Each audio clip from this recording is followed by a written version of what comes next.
Hello everyone, नमस्कार। स्वागत है आपका लॉजिक क्लासेस के बीए प्लेटफॉर्म पर।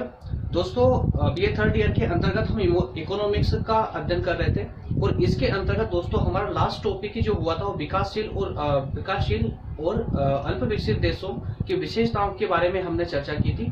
आज का सेशन दोस्तों बहुत ही इम्पोर्टेंट होने जा रहा है, जिसके अंतर्गत आज हम बात करेंगे विकसित और विकासशील देशों के बीच में अंतर की। तो विकासशील और विकसित देशों के मध्य में क्या अंतर है, क्या क्या इसके अंतर्गत ऐसी कौन कौन सी इनकी विशेषता है दोस्तों, जिनके मध्य में इतना घनिष्ठ अंतर पाया जाता है। ठीक है, तो इसके बारे में आज हम समग्र चर्चा करने वाले हैं। तो दोस्तों, उम्मीद करता हूं आपको सभी क्लासेस पसंद आ रही होगी। अगर दोस्तों पसंद आए तो प्लीज वीडियो को लाइक भी करते चलिए करें। ठीक है, तो शुरू करते हैं अपने आज का सेशन। दोस्तों, ये हमारा लेक्चर 5 होने वाला है, जिसमें हम बात करेंगे विकसित और अल्प विकसित देशों के बीच में क्या क्या अंतर है। और साथ में ही दोस्तों इसके आगे, इसके नेक्स्ट लास्ट में अगर समय बचा तो हम इस पर भी डिस्कस करेंगे कि क्या भारतीय अर्थव्यवस्था किस प्रकार की अर्थव्यवस्था है, अर्थात भारतीय अर्थव्यवस्था विकसित देशों की श्रेणी में आती है या फिर अल्प विकसित देशों की श्रेणी में आती है। अगर भारतीय अर्थव्यवस्था की हम बात करें तो दोस्तों विकासशील अर्थव्यवस्था हम आज के समय में बोलते हैं, परंतु कहीं कहीं पर भारत का जो कुछ क्षेत्र है, इस प्रकार का नजर दोस्तों आपको आएगा कि कहीं कहीं पर आपको लगेगा कि भारत विकसित है और कहीं कहीं पर लगेगा आपको कि भारत अल्प विकसित या फिर अविकसित देश भी है। ठीक है, तो इस प्रकार की बहुत सारी विशेषताएं भारत के अंतर्गत भारत में भी पाई जाती हैं, जिस प्रकार से हमने लास्ट सेशन में चर्चा की थी कि विकासशील देशों की विशेषताओं के बारे में। और उन विशेषताओं को लेकर के दोस्तों हमने देखा था कि कुछ आर्थिक विशेषताएं थी, राजनीतिक विशेषताएं थी, सामाजिक विशेषताएं थी, सामाजिक के साथ में धार्मिक और सांस्कृतिक विशेषताएं थी। ऐसी कई प्रकार की विशेषताएं वहां देखने को मिलती है।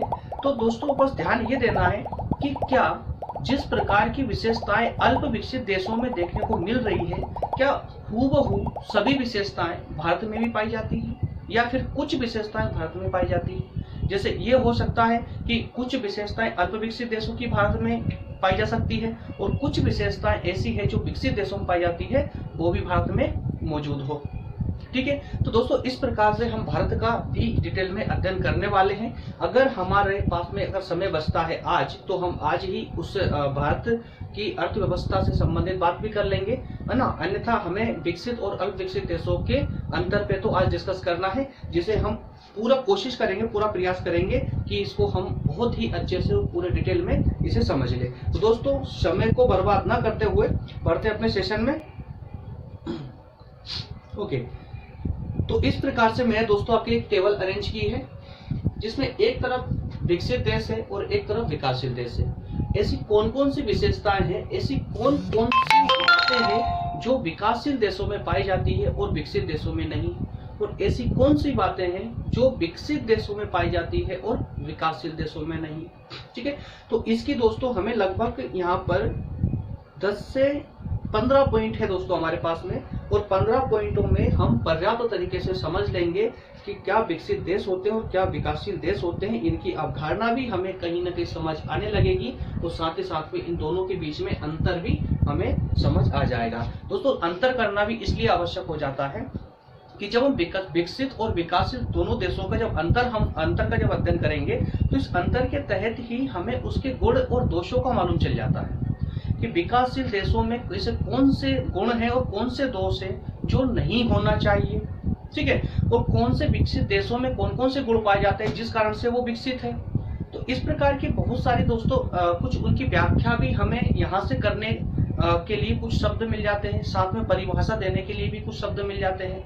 तो अंतर को सिर्फ अंतर की दृष्टि से ना पढ़ते हुए समग्र पाठ के अध्ययन के रूप में इसको दोस्तों पढ़ेंगे तो मेरे ख्याल से ज्यादा उचित होगा।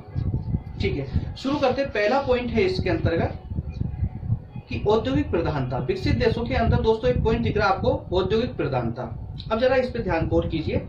विकसित देशों के अंदर क्या होता है, जैसे हमने लास्ट सेशन में जब पढ़ रहे थे, जब हमने विकासशील अर्थव्यवस्था के बारे में पढ़ रहे थे, जब हम विकासशील देशों की बात कर रहे थे, तो उस वक्त मैंने आपको बताया था कि विकासशील देशों के अंतर्गत जो है ऐसे देश होते हैं, या कहें कि वो ऐसी अर्थव्यवस्थाएं होती है जो कृषि पर आधारित होती है, अर्थात कि उनकी जीडीपी का एक बड़ा हिस्सा जो आता है वो कहां से आता है दोस्तों, तो कृषि से आता है। लेकिन इसी के विपरीत जब हम बात करते हैं उन डेवलप कंट्रियों की जो विकसित हो चुकी है, तो उन देशों की जीडीपी का जो बड़ा हिस्सा आता है वो दोस्तों उद्योगों से आता है। ठीक है, तो उद्योगों से आता है, अर्थात वहां पर औद्योगिकरण तीव्र गति से पाया जाता है। ठीक, तो इसलिए कहा जाता है कि विकसित देशों की जो अर्थव्यवस्था होती है, अर्थात जो विकसित देश होते हैं उनमें औद्योगिक प्रधानता पाई जाती है, वहां पर औद्योगिकरण बहुत ही तीव्र गति से होता है और उच्च गुणवत्ता वाला होता है, अर्थात कि एक अच्छी श्रेणी वाला होता है। वहां पर उद्योगों के माध्यम से ही उन देशों में की जो राष्ट्रीय आय होती है, प्रति व्यक्ति आय होती है, वो भी इसके माध्यम से उच्च हो जाती है। लेकिन इसी परिप्रेक्ष्य में जब हम बात करें विकासशील देशों की दोस्तों, तो विकासशील देशों में कृषि प्रधानता का गुण पाया जाता है। मतलब ये कि जो पिछड़े हुए देश है, जो विकासशील देश है या कहें कि अल्प विकसित देश है, वो सभी के सब दोस्तों कृषि पर निर्भर होते हैं, कृषि प्रधान देश होते हैं, अर्थात वहां पर उद्योग ना होकर के, उन देशों में उद्योग ना होकर के और उनकी जीडीपी कृषि पर आधारित होती है। उनकी राष्ट्रीय आय का एक मोटा हिस्सा कहां से आता है, तो कृषि की आय से आता है दोस्तों। ठीक है, तो एक सबसे प्रथम डिफरेंस तो ये हो जाता है ना, कि विकसित देशों में उद्योग प्रधान होते हैं, वही विकासशील देशों में क्या होता है दोस्तों, तो कृषि प्रधान होती है। ठीक है, नेक्स्ट, प्राकृतिक संसाधनों का पूर्ण दोहन और प्राकृतिक साधनों का पूर्ण दोहन नहीं। अच्छा, एक बात बता दो, कुछ कमेंट भी मेरे पास में आ रहे हैं अभी कि कंप्लीट समझना था, सिर्फ इकोनॉमिक्स की बात नहीं कर रहा हूँ मैं, सिर्फ पॉलिटी में भी कहीं कहीं पे इस इशू आता है कि जब हम कोई सब्जेक्ट की शुरुआत करते हैं तो वो कभी कभी एकदम तरीके से, मतलब शुरुआत में ही वो समझ नहीं आता है। लेकिन दोस्तों ऐसा नहीं है। क्या होता है कि हम जो है कि हो सकता है कोई हमारा सब्जेक्ट फेवरेट सब्जेक्ट भी होता है, जैसे कि आजकल तो बीए में सबसे ज्यादा फेवरेट समाजशास्त्र होता है, क्योंकि उसे सिर्फ ना ज्यादा समझने की आवश्यकता नहीं होती है, तो इस तरह से हम बोल सकते हैं। लेकिन कोई भी सब्जेक्ट हो, अगर वो आपको समझ नहीं भी आ रहा है ना, तो बिल्कुल भी आपको उदास होने की आवश्यकता नहीं है। किसी भी सब्जेक्ट की जब आप शुरुआत करते हैं दोस्तों, तो 4 से 5, ऑनलाइन की बात कर रहा हूं मैं, तो चाहे ऑनलाइन हो या ऑफलाइन भी, अगर ऑफलाइन क्लास भी अगर आप नहीं लेते ना, तो 5 से 6 क्लास दोस्तों ऐसी होती जिसमें आपको कुछ भी समझ नहीं आता, सब आपके सर के ऊपर से चला जाता। लेकिन 5 से 6 क्लास अगर आपने पूरी ईमानदारी से ली है, शुरू की, स्टार्टिंग की, तो उससे उन 5-6 क्लास के बेसिस पे ही दोस्तों आपके आने वाले जो आगे के जितने भी चैप्टर है, जितनी भी क्लासेस है, वो आपको कंप्लीटली समझ आने लगती है ना। तो इसके लिए आप उदास ना होइए, क्योंकि ये इकोनॉमिक्स थोड़ा सा टफ भी पड़ जाता है। ठीक है, थोड़ा सा ऑथेंटिक है, थोड़ा सा मैथमेटिकल है ना, इस कारण से थोड़ा सा इसे समझने की आवश्यकता होती है। जब हमने इसका सिलेबस डिस्कस किया था उसी दिन मैंने आपको बताया था कि इकोनॉमिक्स दोस्तों एक ऐसा सब्जेक्ट है जिसे अगर आप समझना चाहते हैं ना, तो इसकी एक भी क्लास को आप मिस नहीं करेंगे और सारी टर्मिनोलॉजी को आप 1 बाय 1 बिल्कुल याद दिमाग में रखेंगे आप। ठीक है, तो ये दोस्तों, और वैसे भी ये जो इकोनॉमिक्स हम पढ़ रहे हैं आज, ये सिर्फ एक बेसिक पार्ट है, सिर्फ बेसिक पार्ट, मेन इकोनॉमिक्स ये नहीं है। जब मेन इकोनॉमिक्स हम पढ़ेंगे ना, तब आपको पता चलेगा, और उस मेन इकोनॉमिक्स को पढ़ने के लिए जो ये बेसिक पार्ट है हमारा दोस्तों, ये सब काम आने वाला है। ठीक है, उस समय हमें जरूरत पड़ेगी कि औद्योगिक प्रधानता क्या होती है, कृषि प्रधानता क्या होती है, राष्ट्रीय आय क्या होती है, बैंकिंग क्या होती है, शेयर मार्केट क्या होता है। तो इस प्रकार की अलग अलग टर्मिनोलॉजी आज आप सुनना शुरू करेंगे। आज को आप पता चलेगा कि भाई ये इकोनॉमी की अवधारणा क्या है, या फिर कहें कि इकोनॉमी में राष्ट्रीय आय क्या होती है या प्रति व्यक्ति आय क्या होती है। तो इस प्रकार से दोस्तों एक टर्मिनोलॉजी होती है, तो इनके बारे में आपको पता होना आवश्यक है। ठीक है, तो अच्छा, सेकंड की हम बात कर रहे थे प्राकृतिक साधनों का पूर्ण दोहन। विकसित देशों के अंदर दोस्तों एक ये गुण पाया जाता है, प्राकृतिक साधनों का दोहन। जब हम बात करते हैं थ्योरेटिकल स्टडी की, कि जब थ्योरेटिकल स्टडी कर रहे हैं तो किताबी लैंग्वेज में क्या लिखा हुआ है कि प्राकृतिक साधनों का पूर्ण दोहन। ठीक है, व्यवहारिक रूप से क्या समझते हो यह आपके ऊपर निर्भर करता है। फिर प्राकृतिक साधनों का पूर्ण दोहन, समझिए बात को, अगर प्राकृतिक साधनों का पूर्ण दोहन नहीं हुआ होता तो ये बताइए यहाँ पर औद्योगिक विकास कैसे हुआ होता। कहाँ पर? विकसित राष्ट्रों की हम बात कर रहे हैं। ठीक है, तो जिन देशों में प्राकृतिक जो संसाधन है, प्राकृतिक संसाधनों में क्या क्या आएगा दोस्तों, तो बहुत सारी चीजें आएंगी जितनी भी प्रकृति ने हमको दी है, जैसे कि हवा, जल, वायु है ना, वायु सॉरी हवा वही होती है, उसके अलावा कोयला या कई प्रकार के खनिज पदार्थ, तेल, है ना। तो इस प्रकार के जितने भी खनिज हमको मिलते हैं पृथ्वी से, समुद्र से या फिर वायुमंडल से, वो सब के सब हमारे लिए प्राकृतिक संसाधन होते हैं। ठीक है, तो उन प्राकृतिक संसाधनों का दोहन अर्थात उनका प्रयोग, ठीक है, कि कौन देश कोयले का कितना प्रयोग कर रहा है, तेल कितना निकाल पा रहा है, ठीक है। तो इस प्रकार के कितने खनिजों का उत्पादन कोई देश कर रहा है, तो उसी के आधार पर पता चलेगा कि उसने अपने प्राकृतिक संसाधनों का पूर्ण प्रयोग किया है या नहीं किया। दोहन अर्थात प्रयोग, ठीक है, इसको याद रखिए, है ना। तो दोहन का मतलब प्रयोग होता है, ज्यादा कंफ्यूज होने की आवश्यकता नहीं है। तो जो देश अपने प्राकृतिक साधनों का पूर्ण दोहन कर लेगा अर्थात पूर्ण प्रयोग कर लेगा, तो दोस्तों ऑटोमेटिक तरीके से ही वहां पर उद्योगों का विकास होना प्रारंभ हो जाएगा। लेकिन विकासशील देशों की एक समस्या ये आ जाती है कि ये अपने ही प्राकृतिक संसाधनों का दोहन करने में पूरी तरह सक्षम ही नहीं हो पाया आज तक।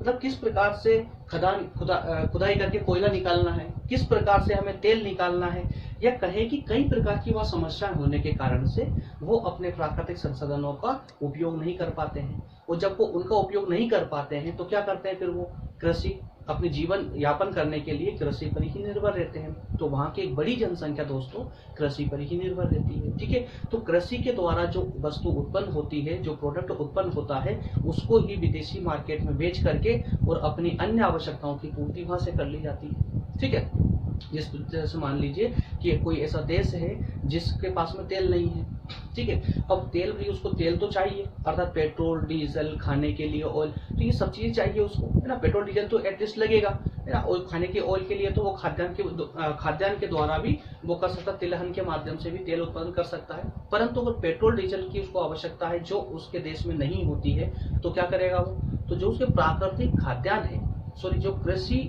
वाले जो खाद्यान्न है, उनको बाहर के बाजार में अर्थात अंतरराष्ट्रीय बाजार में, विदेशों में बेच करके और उससे जो पैसे आएंगे उस पैसे से दोस्तों वो तेल खरीदेंगे। तो इस प्रकार से उनकी आवश्यकताओं को पूरा करने के लिए उन्हें बाहरी बाजारों पर निर्भर रहना पड़ता है।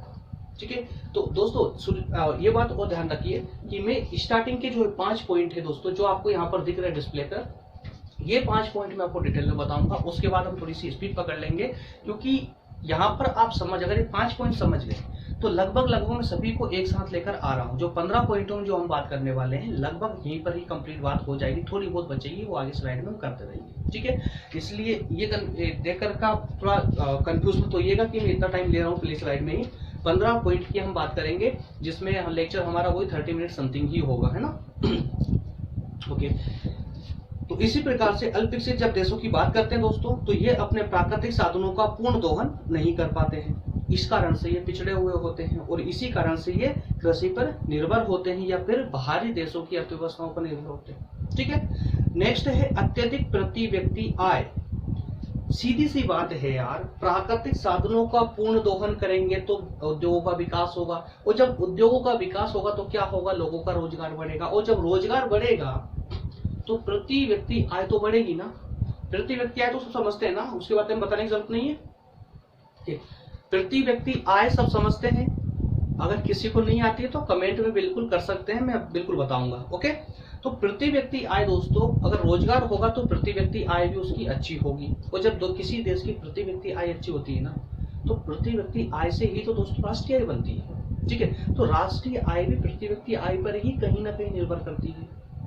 ठीक है ना, तो इस प्रकार से जब ये प्रति व्यक्ति आय की दोस्तों हम बात करते हैं, प्रति व्यक्ति आय की, तो इस प्रकार की प्रति व्यक्ति आय विकासशील देशों में दोस्तों बहुत ही निम्न स्तर की पाई जाती है, कम पाई जाती है। क्यों कम पाई जाती है, क्योंकि वहाँ कृषि प्रधानता होती है, या फिर कहें कि जो श्रमिक होते हैं ना, मजदूर ज्यादा पाए जाते हैं। कहाँ पर, विकासशील देशों में। विकासशील देशों में मजदूर ज्यादा पाए जाते हैं, श्रमिक ज्यादा पाए जाते हैं, इस कारण से वहां पर उद्योगों का विकास नहीं हो पाता है, नई नई टेक्नोलॉजी को वो अपना नहीं पाते हैं। वो परंपरागत जो परंपरावादी या कहें कि प्राचीन जो टेक्नोलॉजी होती है, जो प्राचीन उत्पादन की प्रक्रिया होती है, वो उसके माध्यम से ही उत्पादन करते रहते हैं दोस्तों। वो नई कोई टेक्नोलॉजी अपनाने के मूड में या कहें कि अपनाने के लिए तैयार नहीं होते हैं। ठीक है, तो इस बात पर आप विशेषकर गौर करेंगे कि जो देश अपने आप में सक्षम है, जिन देशों में औद्योगिक विकास हो चुका है, उनकी प्रति व्यक्ति आय बहुत ज्यादा होगी, और वहीं पर ही जो देश कृषि प्रधान देश होंगे, उनकी प्रति व्यक्ति आय दोस्तों न्यून स्तर की होगी। ठीक है, नेक्स्ट है पॉइंट नंबर 4, राष्ट्रीय आय और पूंजी निर्माण की दर भी यहाँ पर उच्च होती है। क्या? राष्ट्रीय आय और पूंजी निर्माण की दर उच्च होती है। लास्ट क्लास में मैंने आपको बताया था, शायद लास्ट क्लास में ही बताया था आपको कि पूंजी निर्माण क्या होता है।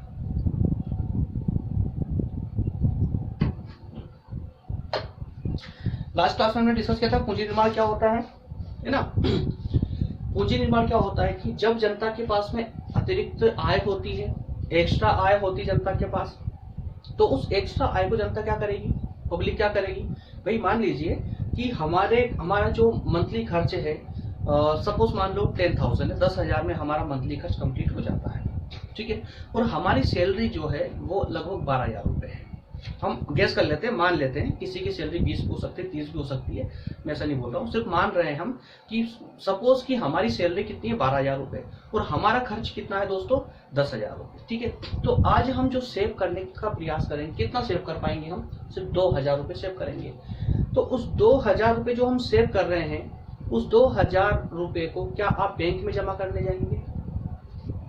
अगर 100 लोग होंगे तो 100 लोगों में से लगभग 50 तो बिल्कुल नहीं जाएंगे, क्योंकि वो 50 अपने अन्य खर्चों के लिए पॉकेट मनी के रूप में रखना पसंद करेंगे, या फिर घर में रखना पसंद करेंगे इमरजेंसी आवश्यकताओं के लिए, है ना। 50% होंगे जो हो सकता है कि उस 2,000 रुपए को बैंक में ट्रांसफर कर दे, बैंक में जमा कर दे। ठीक है, लेकिन अगर मान लीजिए आपकी आय जहाँ 12,000 रुपए थी, अचानक से वो आय बढ़ करके, आपकी इनकम बढ़ करके सीधे 20,000 रुपए दोस्तों हो जाती है, लेकिन आप खर्चे वहीं रहते हैं, खर्चे नहीं बढ़ते, आपके खर्चे वही 10,000 पर ही है, 10,000 ही है। तो अब आप क्या करोगे?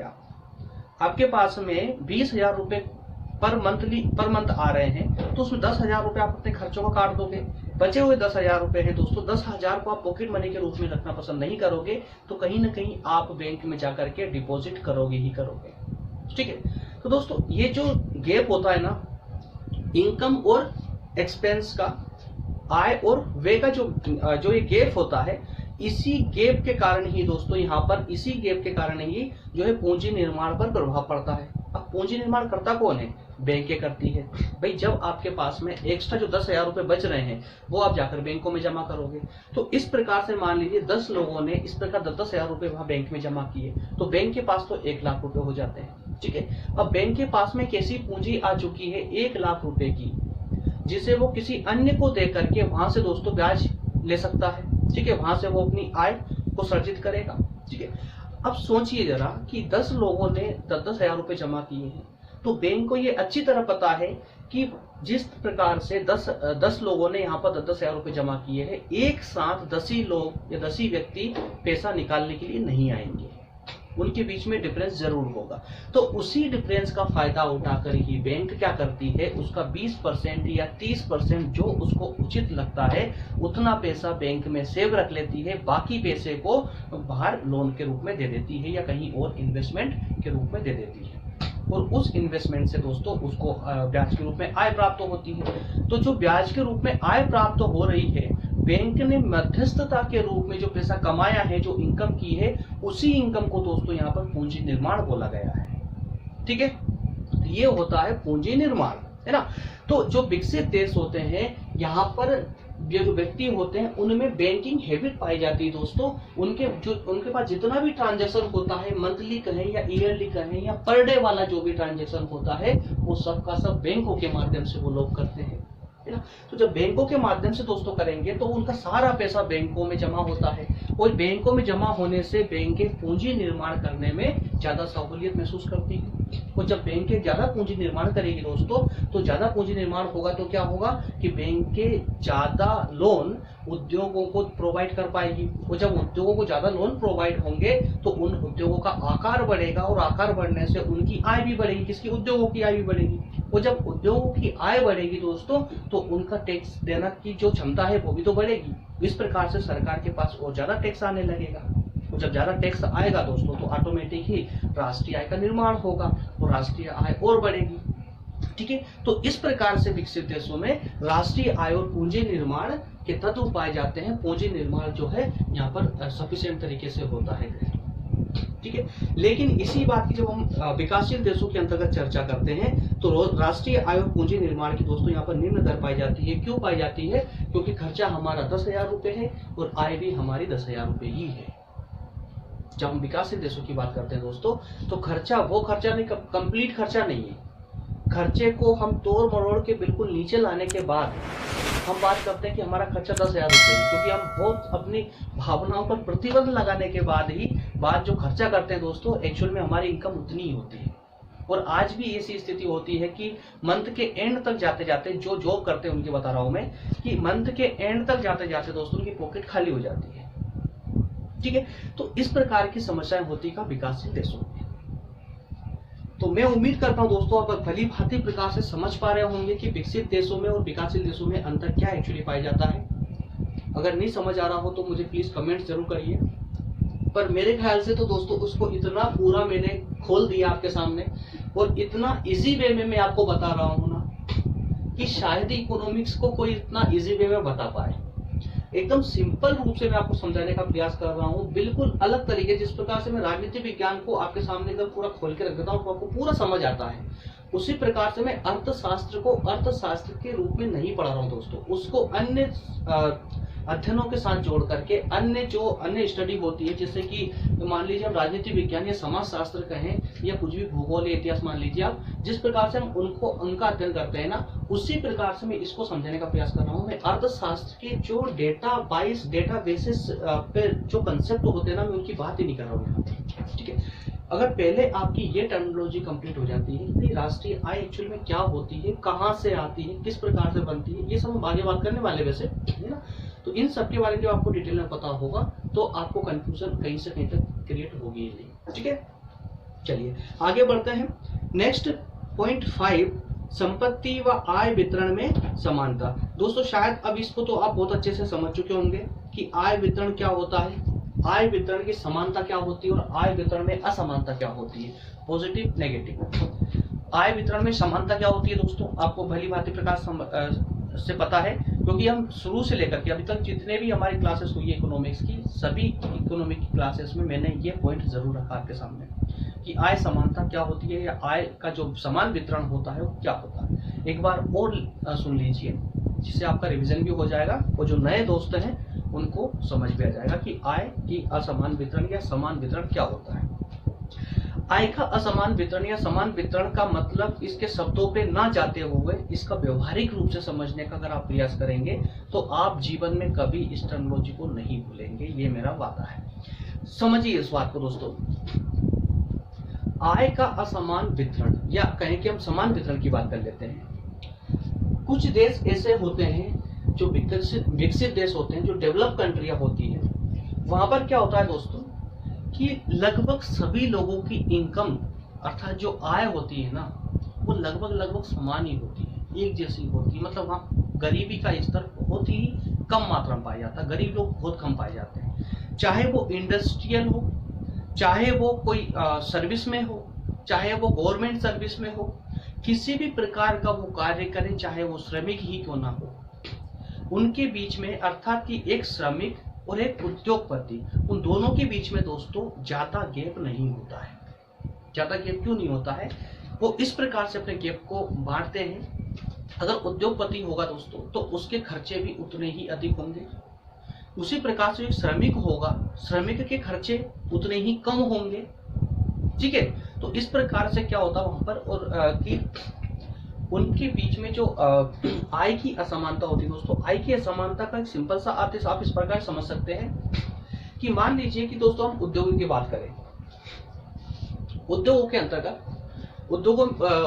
अंतर्गत क्या होता है कि ये हम मान के चलते हैं कि किसी एक देश को ले लीजिए, आप किसी भी एक देश को ले लीजिए, है ना, एक इमेज कीजिए उस देश को, कि उस देश के अंदर कुछ लोग हैं, जैसे मान लो कि अगर 100 हम गेस कर लेते हैं कि एक छोटा सा देश है, उस एक देश में 100 लोग रहते हैं। ठीक है, उन 100 लोगों में से दोस्तों जो उद्योग धंधे वाला सेक्टर है, उस उद्योग वाले सेक्टर को हमने 10 लोगों को पकड़ा लिया। ठीक है, और बाकी 90 लोगों के लिए हमने कृषि और या फिर मजदूरी को छोड़ दिया। ठीक ठीक है, तो अब इस प्रकार के बंटवारे से क्या हुआ, जरा समझिए बात को। दोनों में कैसे बंटवारा कि जनसंख्या का एक छोटा सा हिस्सा, जनसंख्या का एक छोटा सा हिस्सा मतलब 10% लोग, 10 लोग जो है उन 10 लोगों को हमने इतना बड़ा सेक्टर पकड़ा दिया है जिससे संपूर्ण देश का सबसे बड़ी आय होती है।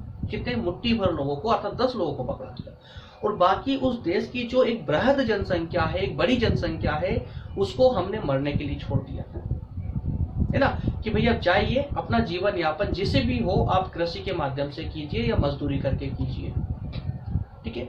तो इस प्रकार का जो वितरण होगा दोस्तों, ये जो वितरण किया है औद्योगिक सेक्टर का और कृषि क्षेत्र का, ये जो वितरण हुआ है ना, यही दोस्तों हमारे आय में असमानता है। असमान वितरण कहलाएगा ना, असमान ही कहलाएगा, क्योंकि हमने जनसंख्या के छोटे से भाग को तो हमने बहुत बड़ी आय दे दी, और एक जो बड़ा भाग था जनसंख्या का उसको हमने छोटी सी आय का भाग दिया, छोटी सी आय दी है, ठीक है। तो इस प्रकार से ये क्या होगा, असमान वितरण होगा, और ये इस प्रकार का असमान वितरण दोस्तों विकासशील राष्ट्रों में पाया जाता है, अविकसित राष्ट्रों में पाया जाता है।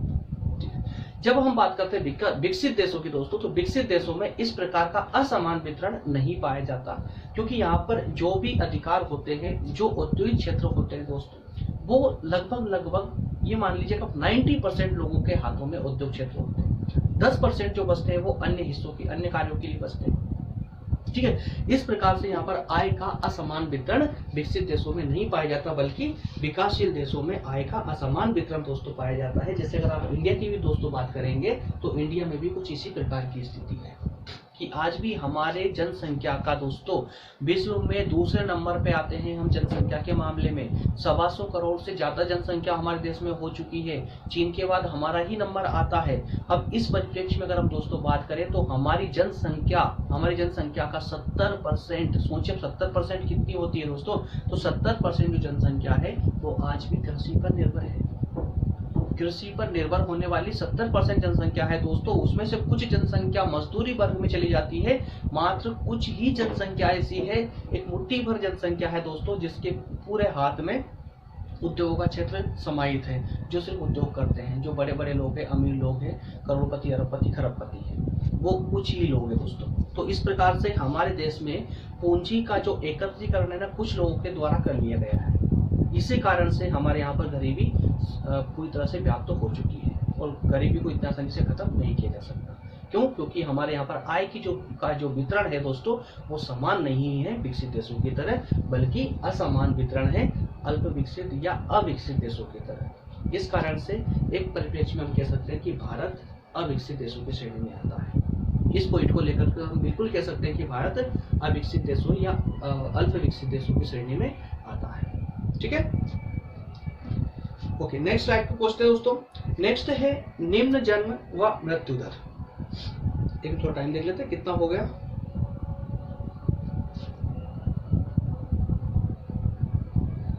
थर्टी मिनट्स होने वाले हैं, माफ कीजिएगा, थोड़ी सी क्लास और 10-15 मिनट लंबी आगे खींच सकती है। अगर पसंद आ रहा है दोस्तों लेक्चर तो प्लीज बने रहिएगा, है ना। मैं आपको पूरे 15 पॉइंट खत्म करके ही आज की क्लास हम खत्म करेंगे, चाहे वो टाइम कितना भी हो जाए।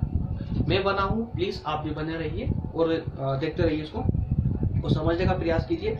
उम्मीद करता हूँ कि इस लेक्चर के बाद में ना आपको विकसित और विकासशील देशों के बारे में एक पूरा लगभग कंप्लीट ज्ञान हो चुका होगा, लगभग कंप्लीट स्टडी आपकी हो चुकी होगी। इसके बाद में और इसके अलावा एक्स्ट्रा पढ़ने की आपको आवश्यकता नहीं पड़ेगी। ये जो पॉइंट मैं आपको दे रहा हूँ यही उन देशों को लेकर कुछ टर्मिनोलॉजी है जिनके बारे में आपको पढ़ना होता है, और इसके बारे में अगर आपको पता है तो फिर आपको एक्स्ट्रा कुछ भी पढ़ने की मेरे ख्याल से तो आवश्यकता नहीं पड़ने वाली, ठीक है। तो चलिए शुरू करते हैं। निम्न जन्म व मृत्यु दर।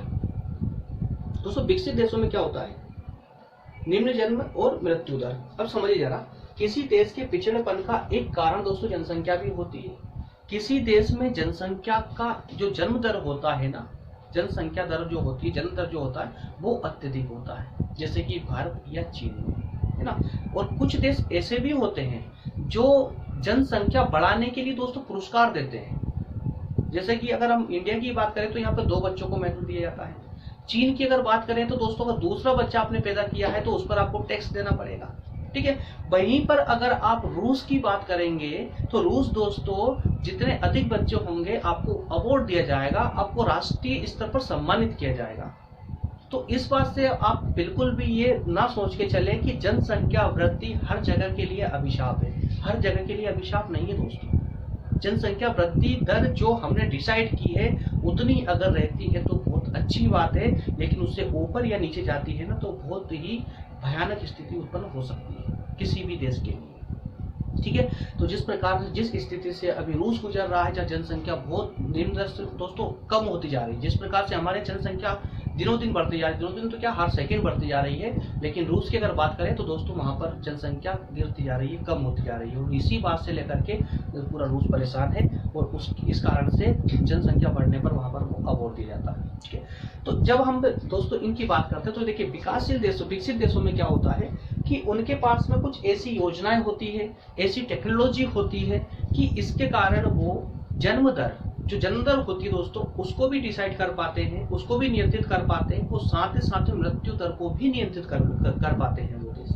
जैसे कि अगर उनका बजट है, अगर उनका फंडा या कहें कि उनका एक लक्ष्य है कि हमें जन्म दर को 2% रखना है, मान लीजिए कि जन्म दर को उनका एक लक्ष्य उन्होंने डिसाइड कर लिया था वर्ष की शुरुआत में ही कि हमें अगले 5 वर्षों के लिए, अगले 10 वर्षों के लिए जन्म दर को 2% रखना है कि 2% से ऊपर नहीं जाना चाहिए, ठीक है। तो इस प्रकार से वो परिवार नियोजन की स्कीम ला करके वो इस प्रकार के कार्य करेंगे और कर लेते हैं दोस्तों, वो सक्षम भी हो जाते हैं, सफल भी हो जाते हैं। इसके बाद में मृत्यु दर की अगर बात करोगे तो मृत्यु दर को किस प्रकार से रोका जाता है, तो आपको इस बारे में बताने की मुझे लगता है कि आवश्यकता तो नहीं होगी, क्योंकि मृत्यु दर को अगर नियंत्रित करना है दोस्तों तो आपके पास में कुछ चीजें होना चाहिए, जैसे कि हेल्थ फैसिलिटी आपके यहाँ पर पर्याप्त होना चाहिए और उचित होना चाहिए और व्यवस्थित होना चाहिए, जैसे कि हॉस्पिटल्स वगैरह, ठीक है। तो हॉस्पिटल्स की सुविधा हमारे देश में अगर अच्छी है तो मृत्यु दर को लगभग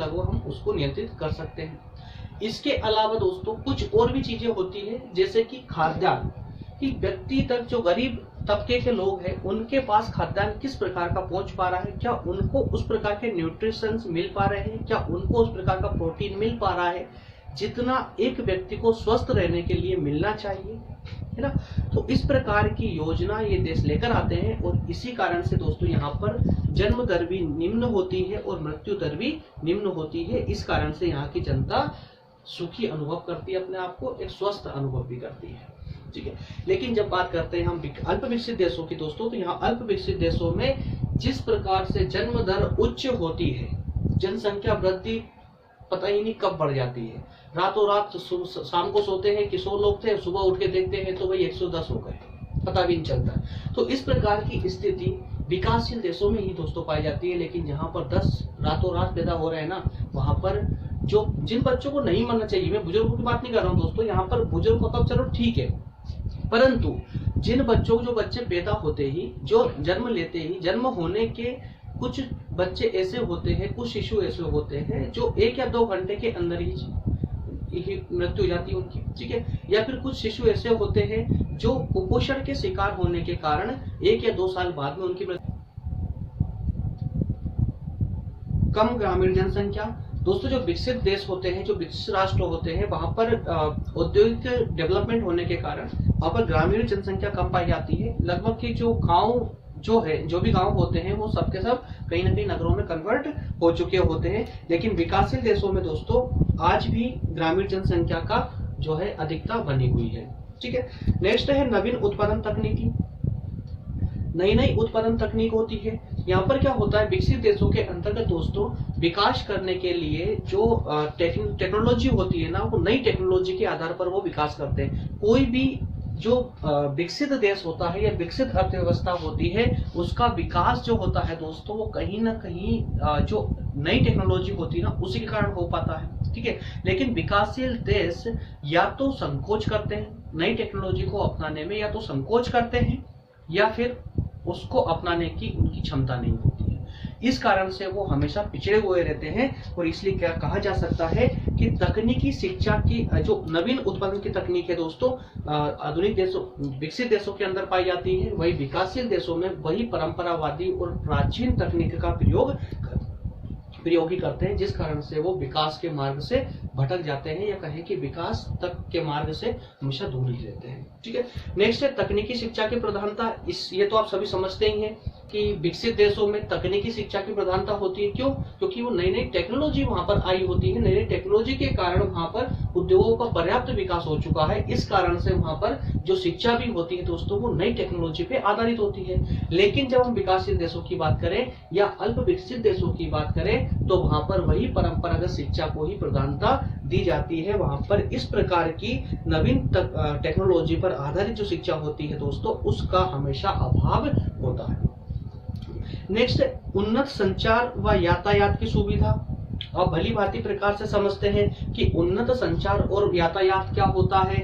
विकसित देशों में इस प्रकार की फैसिलिटी पाई जाती है कि वहां पर जो संचार व्यवस्था होती है वो उच्च गुणवत्ता की होती है, अच्छी होती है। साथ में यातायात की जो सुविधा होती है, जो ट्रांसपोर्टेशन होता है, वो बहुत अच्छा होता है। वहीं जो पिछड़े हुए देश होते हैं दोस्तों, इनमें पिछड़ी अवस्था में ये सब पाया जाता है। ठीक है, नेक्स्ट है पूर्ण साक्षर जनसंख्या। विकसित देशों की जो जनसंख्या होती है वह साक्षरता की दर काफी अधिक होती है, वही विकासशील देशों में साक्षरता की दर काफी निम्न पाई जाती है दोस्तों। ठीक है, और जातिवाद का अभाव होता है। विकसित देशों में जातिवाद का अभाव होता है। जातिवाद आपको समझाने की आवश्यकता नहीं है, मेरे ख्याल से जातिवाद समझते हैं आप अच्छे से। ठीक है, तो जिस प्रकार का जातिवाद की जो भावना होती है वो विकसित देशों में दोस्तों नहीं पाई जाती है, बल्कि विकासशील देशों में इस प्रकार की जातिवाद जैसी जो भावना होती है वो उच्च स्तर पर पाई जाती है, चरम स्तर पर पाई जाती है। नेक्स्ट, अधिकारों के प्रति सजगता। और किसमें? विकसित देशों में। ये बहुत इंपॉर्टेंट पॉइंट है दोस्तों, जब हम संविधान पढ़ते हैं तब भी इसका जिक्र होता है। अधिकारों के प्रति सजगता।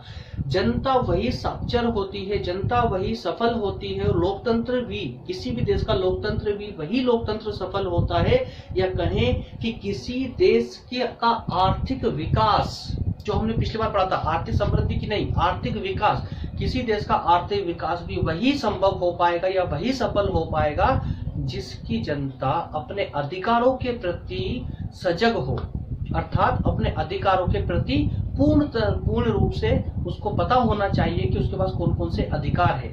ठीक है, तो दोस्तों जो विकसित देश होते हैं, इन विकसित देशों की जनसंख्या के पास में पूरा नॉलेज होता है, पूरा पता होता है कि उसको कौन कौन से अधिकार राष्ट्र के माध्यम से मिले हुए हैं, सरकार के माध्यम से मिले हुए हैं। वहीं जब हम बात करेंगे विकासशील देशों की दोस्तों, तो विकासशील देशों की जनसंख्या साक्षरता कम होने की वजह से उनको उनके अधिकारों का भी पता नहीं होता है, इस कारण से वो पिछड़े ही रह जाते हैं। नेक्स्ट, कुशल प्रशासनिक व्यवस्था। तो कुशल प्रशासनिक व्यवस्था क्या होगी? अरे भाई, जब कोई देश जितना अधिक डेवलप होगा, उसकी राष्ट्रीय आय जितनी अधिक होगी, उसकी जनता जितनी अधिक सक्षम होगी, उसी प्रकार का जो है प्रशासनिक व्यवस्था हो पाएगी। ठीक है, प्रशासनिक व्यवस्था दोस्तों किस पे निर्भर करती है? अगर आप मान लीजिए कि शिक्षित जनता पर आप कानून लागू करने की बात करेंगे, तो कानून स्मूथ होगा। ठीक है, और कानून उस पर अच्छे से काम भी कर पाएगा। कोई अगर सरकारी योजना आती है, शिक्षित लोगों के लिए कोई योजना आती है दोस्तों, तो वो स्मूथ तरीके से उस समाज में चलेगी, बहुत अच्छे से कार्य करेगी और लगभग अपने टारगेट के आसपास ही रहेगी। ठीक है, लगभग अपना टारगेट अचीव कर लेगी।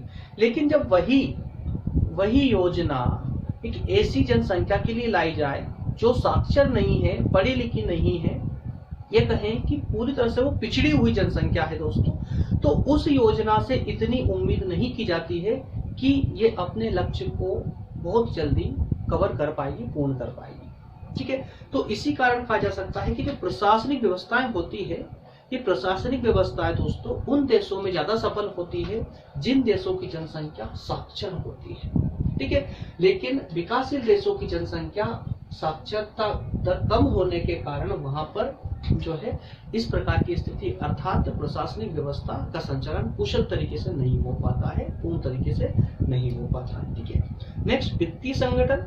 वित्तीय संगठन दोस्तों, अगर मान लीजिए कोई देश सफल है, जनसंख्या सफल है, तो जो वित्तीय संगठन है, वित्तीय संगठन अर्थात जो बैंकिंग सेक्टर होता है, वो उतना ही सफल होगा। ठीक है, और जिन देशों में जो है इस प्रकार की भावना ही नहीं होगी, जिनको बैंकिंग हैबिट्स नहीं होगी, जिनको बैंकिंग के बारे में, काफी जनसंख्या के बड़े भाग को बैंकिंग के बारे में पता ही नहीं होगा दोस्तों, तो वहां पे वित्तीय संगठन भी उसी प्रकार का चरमराई स्थिति में होगा। ठीक है, तो इस प्रकार से हमारा ये सेशन होता है दोस्तों कंप्लीट।